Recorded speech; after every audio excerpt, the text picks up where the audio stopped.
Hello, back with another quick word. I told you guys I had a couple to do because I've been so behind and getting them out. Just a lot going on. But this one is called Birthing Monsters. This one is a little bit interesting because I got it out of Psalms. What was it? 7, um, verses 10 through 17. Those are my reference verses.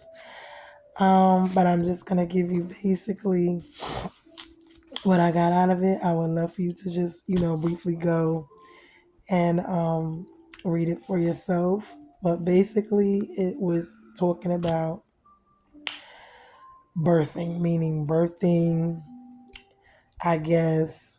Well, I'm looking seeds that grow, which would be when you're birthing, you're always birthing something. But sometimes we birth sin. So when we have these seeds that grow, that are birth from their sin, and we have these arrows, these pits, these ditches, death, all of these type of things that come from that. These are things that grow from that. Remember, this is birthing. So what happens, there's persecution, lying, accusing falsely, even trying to, kill you. This is some of the things that come out of these pits, these arrows, or could be these pits, these arrows of persecution. But they had to clean and test your heart to make sure that your life is upright. Um, but sin brings judgment, wickedness, and it conceives more troubles, meaning it conceives more of what was birthed. Because seeds always grow more than what was planted. Um, so during this pregnancy, a person, you know, conceives sin, then they give birth to it. And it's basically like giving birth to a monster, like, because it will eventually turn on you and destroy you, your own, I guess, child, or what seed or what you sowed and what you birthed. We do not realize these things. We do not pay it any mind. We do not pay it attention, but it does. This is what it does. This is what happens. So sometimes you can make a pit and you can dig a ditch and then you can fall in it yourself. I mean, usually this is how,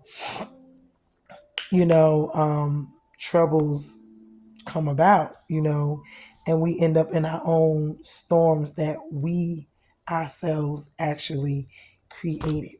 Um, but the person's trouble usually returns on their own head.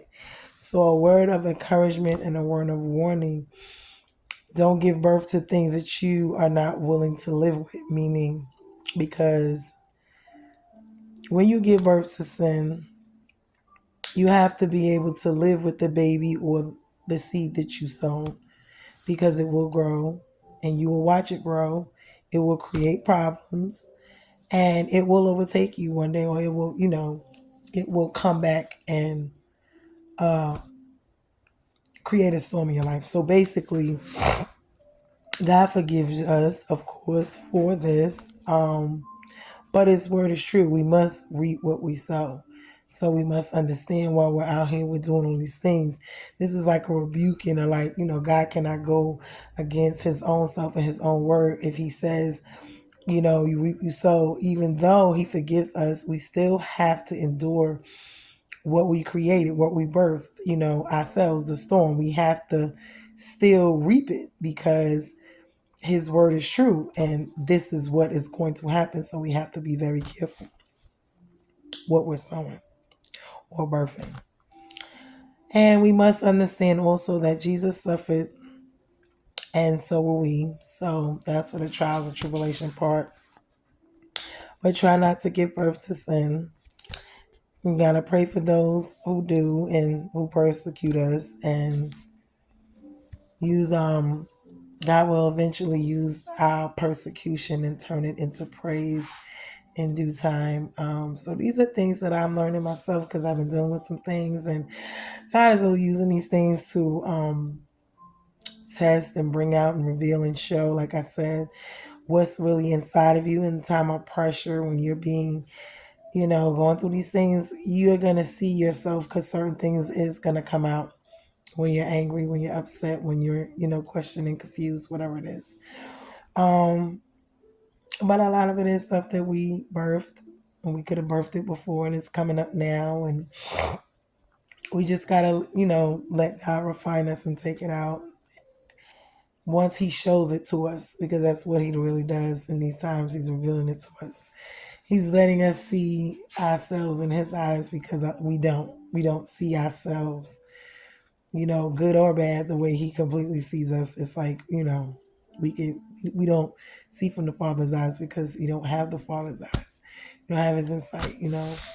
But I myself am learning from this, and it is something. But I hope that this word blessed you as well. That's what I got out of it.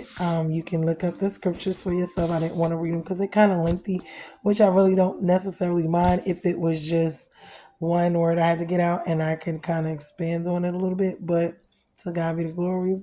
We're here to learn from one another, and reading them to yourselves. Might be the better way to go. I bring it and give it the way I see it, way God gives it to me, and I share it with you guys, and hopefully you go and look it up and kind of, see what God gives you. If it's the same, if it's something that was really, something good for you. And that's so we can ask one plants, one waters, and God gives the increase. So I'm just sharing what I have, and I hope that it helped you the way it helped me. Please keep me in your prayers and be blessed. Love you much. We're bruised and not broken. Love you guys. Later.